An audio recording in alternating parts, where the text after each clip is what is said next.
Hello and welcome to part 2 of Dust 514 tutorial by Kushmir and VC Terrim of Valor Coalition.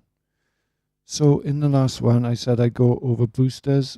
Boosters basically buy you extra time by boosting the amount of skill points you receive. Passive boosters is skills that you will get while you're offline, and the active boosters affect the skill points you accrue during gameplay time. What it does is increase the cap on the amount during the active SP time, so you can get about 280,000 skill points a week. And the passive basically gives you an extra 50% on the amount that you are getting while you're offline. So you can be away from the game for a month and you're still accruing skill points that you can use for your character. I'll show you that a little on. I've gone to the bottom right hand pane. It's just the most popular items that people are purchasing from the mercenary quarters at that time. So the passive boosters are probably one of the best ways to try and accelerate how fast your character gains skill points. You can go an extra 50% on your active per week, extra 50%, so that's a boost from 24,000 to 36,000 a day on passive. And a fair amount of people will probably spend their Aurum or real money to buy Aurum to get these passive skills in a way to accelerate how fast their character learns new skills and therefore becomes more competitive on the actual battlefield. We're going to go into the character here. And because I've been accepted into the Valor Corporation, Valor Coalition Corporation, you'll see that I am a member of Valor Coalition. It tells you how long I've been a member and other stats like how much money I've got, how much Aurum I've got, how many skill points I got, kill death ratio, kill death and the war points.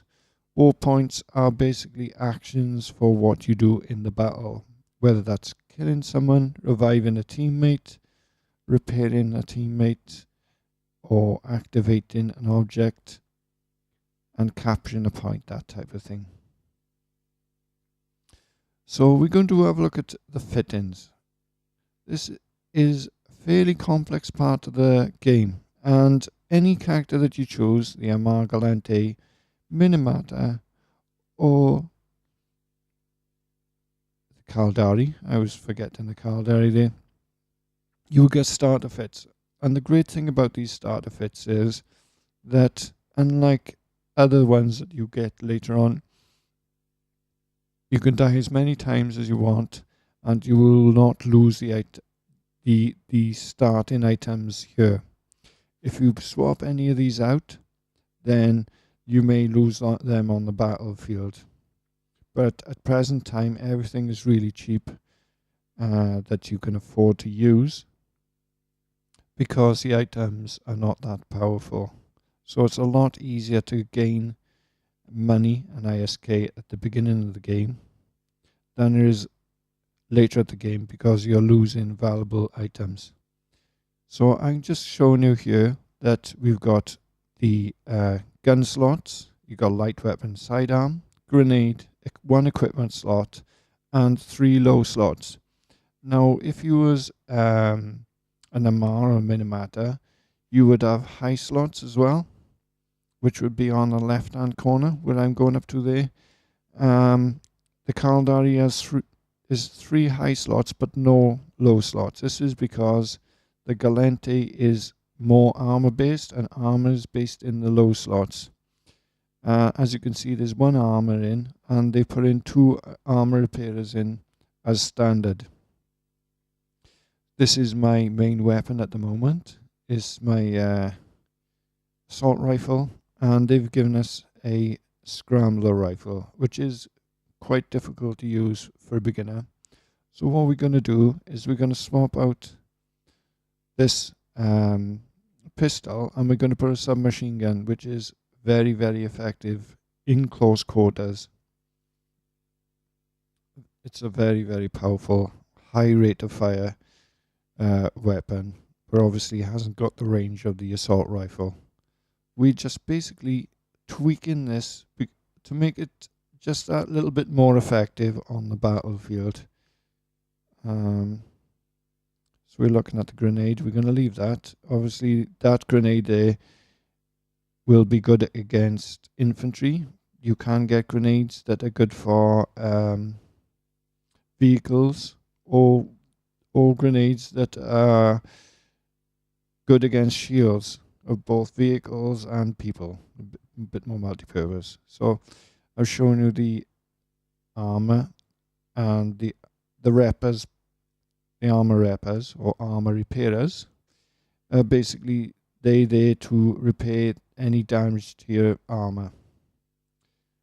The equipment slot, there's a fair amount of equipment to use, but they've just given us a basic banana hive. And if you notice, when I go down on that, it actually said that I couldn't fit. See, you notice that it's going red. It's basically because every suit has got a PG and CPU limit, right? Power grid and central processing unit. The better the suit, the more you can fit, and the better items you can fit. So I can't actually fit a nanohive. And what a nanohive is, it gives me some bullets. So if I'm alive long enough and I shoot my gun all the time, then I'm going to need bullets to carry on and be effective on the battlefield. So I need to really fit that. So I fitted it, but here's the problem. It's saying that I can't actually play that character because it needs too much CPU. So we're going to actually address this by going into the marketplace, and we're looking for militia gear. I found that. I'm going to select the militia gear. Militia gear is very inexpensive, and you probably be using it a lot during your first 2 or 3 weeks. Because you've got limited ISK to start off with, and we're going to buy a CPU. And basically, a CPU booster boosts the amount of CPU that you can have in your suit.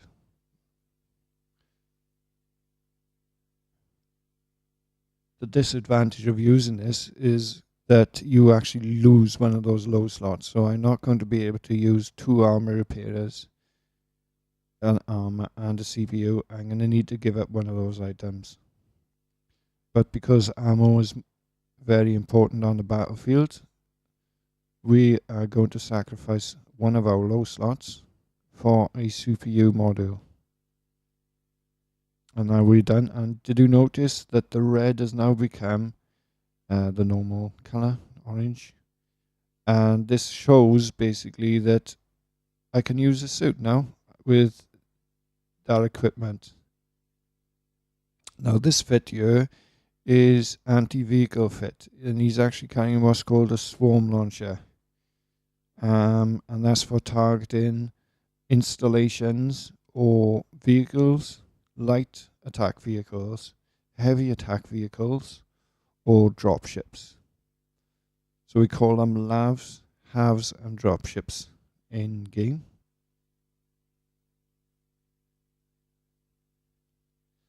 Lavs and halves can be pretty devastating in the battlefield. And we've gone into the skills here. We're going to spend some of our skill points in order to just give us an extra little bit of an advantage on the battlefield. So I'm going to buy some skills and weaponry. And you can follow my example here if you wish.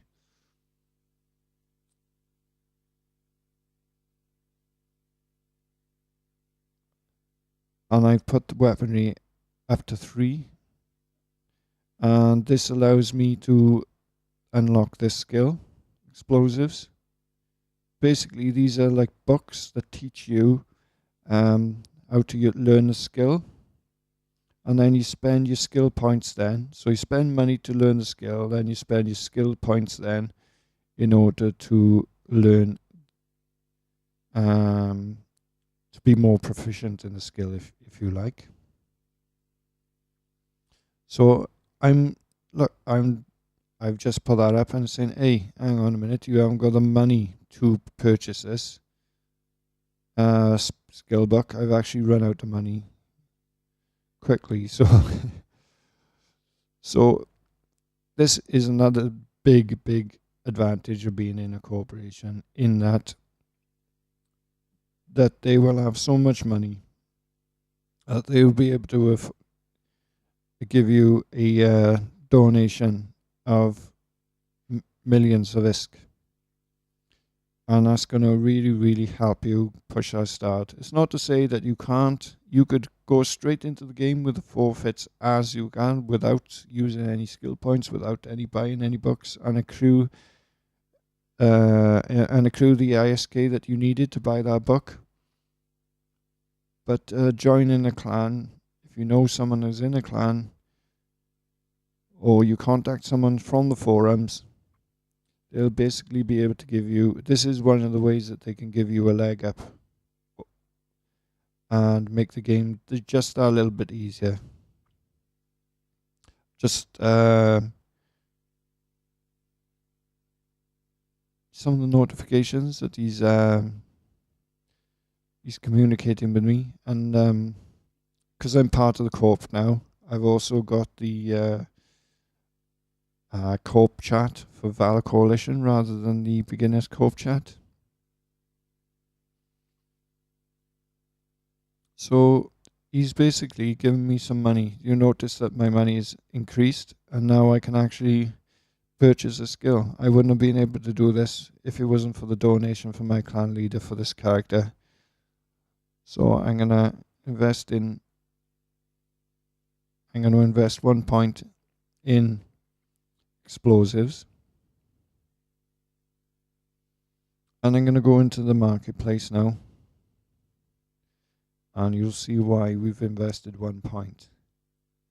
It's because with 1 point in explosives and 1 point in grenadier, we can buy AV grenades, which are very useful against light attack vehicles or LAVs. These are very fast transportation vehicles that people use, and some people try to use them to run over people. So having an AV, especially in a fit that is designed basically to take out or be a threat to vehicles on a battlefield, having an anti-vehicle grenade means that you can use, if they come up close to you, you can use your AV grenades. If they're at a distance from you, you can use your swarm launchers. Just gives a all-round flexibility to your character. But you still have your sidearm, so you can protect yourself if you're attacked by infantry. But if you got this type of fit, usually you'd want your squad to be protecting you from infantry, because you were looking to damage vehicles and keep the vehicles off your teammates, and they should be basically targeting infantry and keeping them off you. So that's why teamwork is very important in this game. Because the different fits that you choose, like we've shown you now, help your squads out in various ways. Whether it's anti-vehicle, AV for short, or infantry, more of an assault type character, or a logistics role, which is throwing down things like nano hives, or resurrecting people, or repairing people as a logistics role. or you might actually be in a vehicle yourself. There's many ways that you can contribute to the game. And I've gone and tried to put a nano hive because obviously it's important that I have ammo, especially with this fit, because you burn through ammo very, very quick with your swarm launcher. So I'm going to put a CPU in there so that I can fit my nano hive, so that I can have extra ammo and extra grenades to take out. If I don't take out a vehicle in my first 3 grenades, I can run over to my nano hive, get some more, and hopefully finish him off. So we move into the next one. And we're going to have a look at this. So already got a submachine gun in this fit. This is a medic one. You notice that it's got like an injection in the equipment slot. This is basically so that if someone falls to the floor, I can go over to them, I can use that equipment and basically put them back into the fight. I'd just like to caveat that at the moment because since Uprising, which is a present patch, the resurrection or the nano injectors are not working very well. This fit is a sniper fit, hence the long gun. And we're going to swap the weapon out for a submachine gun.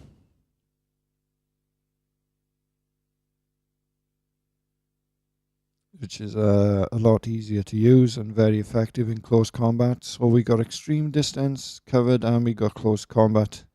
Grenade is also very handy in this type of situation. So we're going to keep the infantry grenade.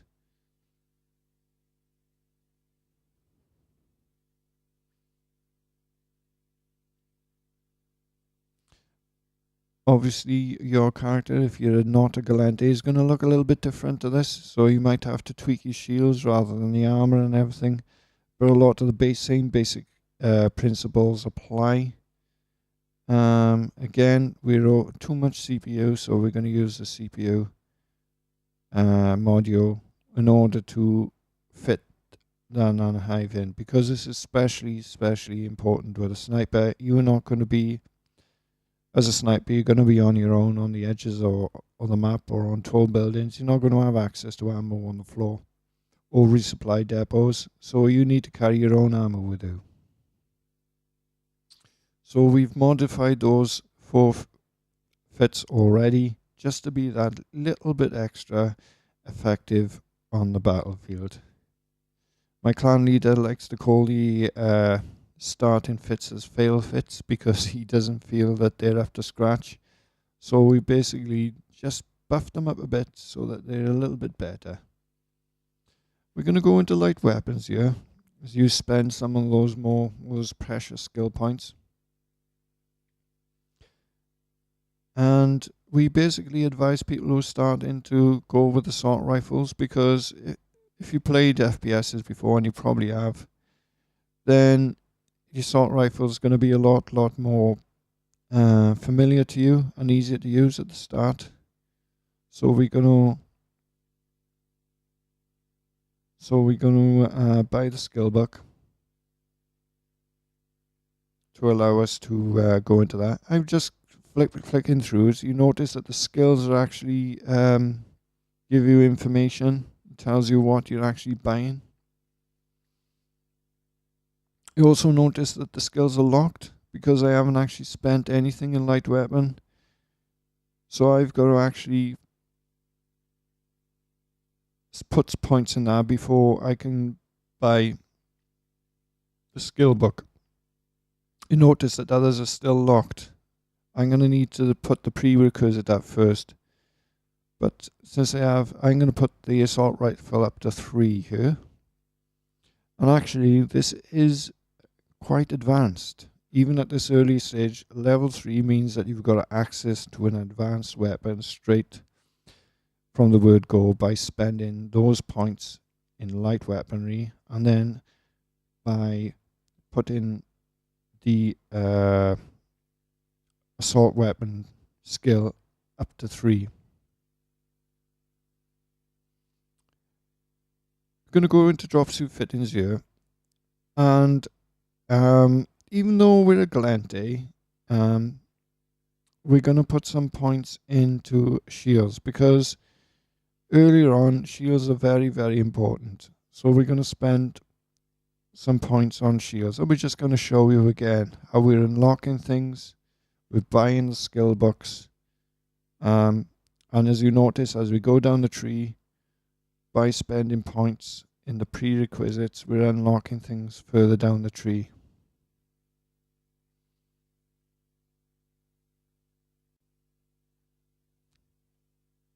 So I purchased that skill book.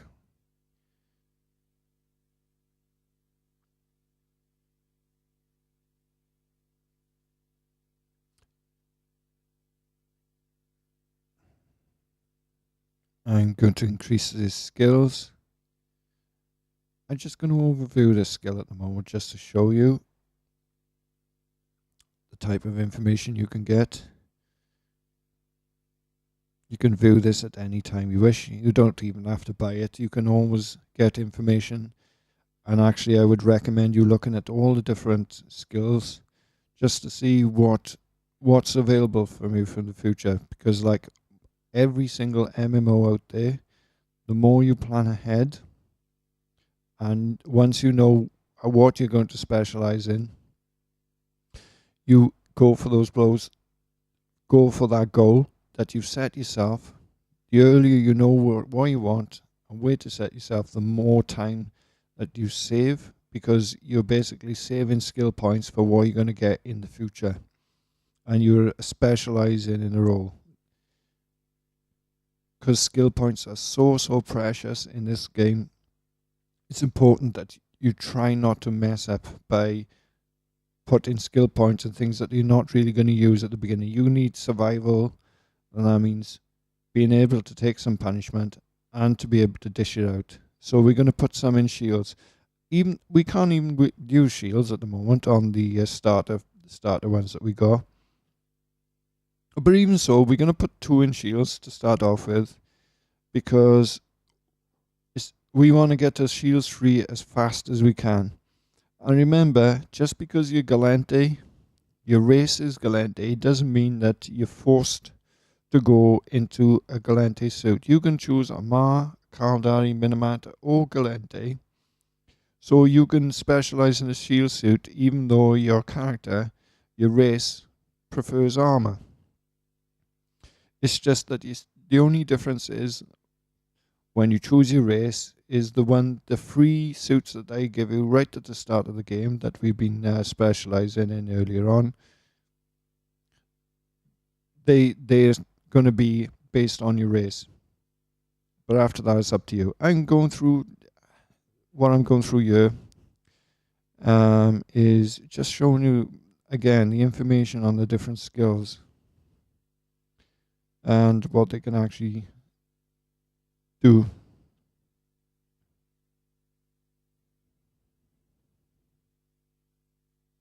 As you can see, notice that you got the prerequisites, what you need to buy to purchase a skill.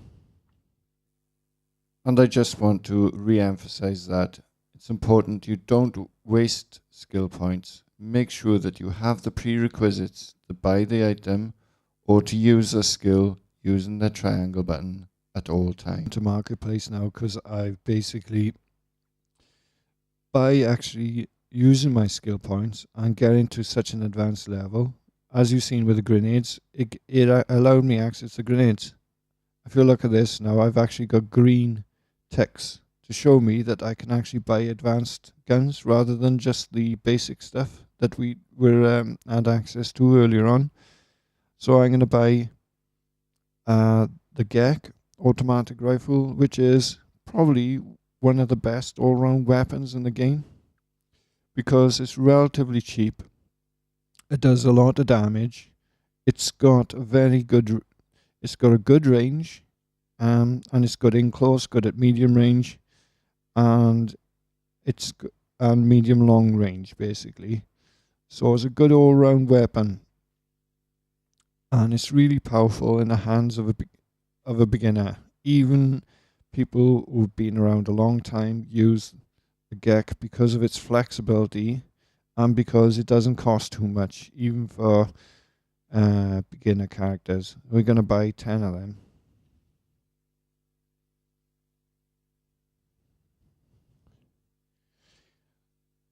Like I said earlier, though, um, because we got 10 of them, every time I die, if I went into a battle, I died 10 times in that battle, then I will run out of those guns and I'd have to buy new ones. And I might have to use another of my fits that doesn't have those weapons. So it's important actually that you have a suit there where it allows you to use the equipment as much as you want without you running out, like the starter ones that they give you. So if you do miscalculate and you haven't got enough equipment, you can always fall back on them. I just shown you the shields here. You can't actually use the shields yet for this character or whatever because it hasn't got any high slots. But if you chose a different character from this tutorial, then you would probably have access to shields. And you might want to buy the shields to fit to your character to make your hit points slightly higher on the shields. And we're just showing you damage modifiers. It's basically these go in high slots as well. So your weapon does a certain amount of damage, and that varies by distance, by where you're shooting. You're shooting someone in the head, you're shooting them in the chest. But what you can do to increase the damage is get a weapon, a damage modifier for light weapons, for example. An assault rifle is a light weapon. So if I bought that and equipped that in a high slot, then I would do whatever percentage damage extra that model says. So the complex light weapon modifier, for example, gives you an extra 10% damage on all light weapons, of which one is the assault rifle. And I've just swapped out that militia weapon now to a to the GEC. And I made sure now that I've got the SMG. So offense wise now, this character is pretty good straight from the scratch without doing many changes, without spending too much money. This is a fairly effective fit. And if you hit someone from the blind side, even if they're wearing prototype gear, which is the best gear in the game, you're going to be a threat to them with a GEC. So just showing you that I haven't got enough CPU again. And it actually tells you, look, if I actually launch the game and I try to access this, it say, no, you can't, because the CPU is too high. You gotta make sure that all your fittings are not showing invalid, showing red in the list, whether it's because they're out of items or whether because you haven't fitted properly. Gotta make sure that they're all white so that you can go into the battle and you know that you're going to have access to all the suits that you've set up. And what I've done is I've created a new one there, and I'm going to rename this one. I rename this suit so that I know I can look at this in the battle. I know exactly what it's got. It's got a GEC assault rifle, and I can select this anytime that at the start of the battle, or if I die, and I want to spawn in, I can look at this fit and say, right, okay, this is the one that I know has got the GEC assault rifle. And any type of fits that you create using the create tab up the top, you want to call it something different so you could differentiate yourself from all the other different suits. Because you will have multiple suits, because there are different things that you need to do on the battlefield, whether it's getting out your anti-vehicle fit to take out the vehicles, to assault fit for taking on people on the ground, or maybe you want to get rid of that pesky sniper, so you need your sniper suit out. You can select that. What I'm showing you here is a restock option. So remember saying before that you lose items? There's a couple of ways you can restore your items.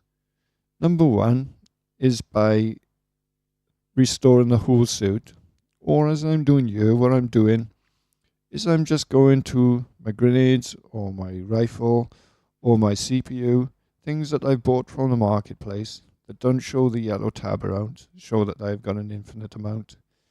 The ones that I bought from the marketplace, I can just go in, I can select that, I can select restock, and I can put the number of extra extra equipment, whether that's your assault rifle, with a CPU, with that's equipment, shields, anything basically. Or if I could select here, I got the option to restock the entire suit, but obviously that costs a lot of money, especially later on. So I would get in the habit of going into your character and selecting the restocking individually. I'm just showing you here. I'm flipping through, showing stats. It shows you how much shields you got, how much armor you got. This is the actual suit itself. It's got a lot of statistics on the suit. Shows you your sprint speed. It shows you how fast your shields come up.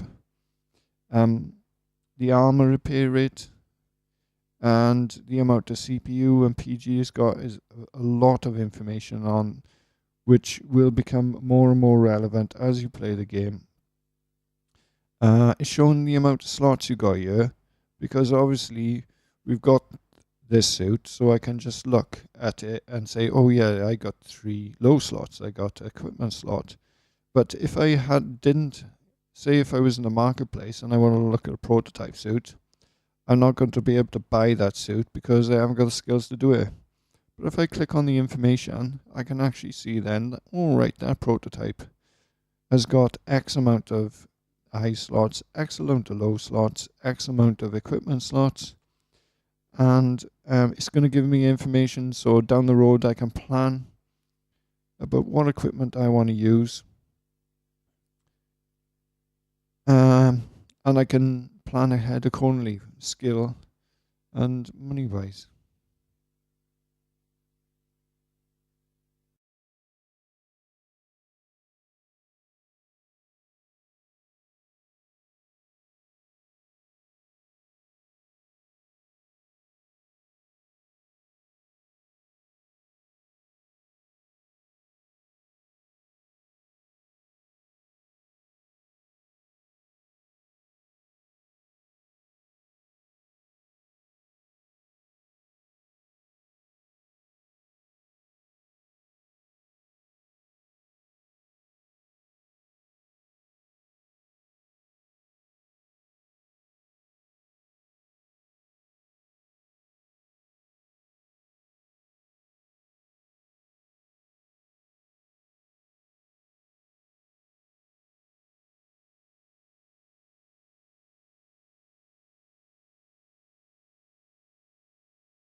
My clan leader, who's the squad leader, has just launched us into a skirmish battle. Launched us into a skirmish battle. We're going into the skirmish battle now. But we will cover the skirmish battle. We're going into the skirmish battle now, and we will go through some of the in part 3 actual, and we will go through some of the actual how to actually play the game in that part. So how to actually play the game. Forward to seeing you in part 3 of this video tutorial. I'm looking forward to seeing you in part 3 of this video tutorial. Goodbye.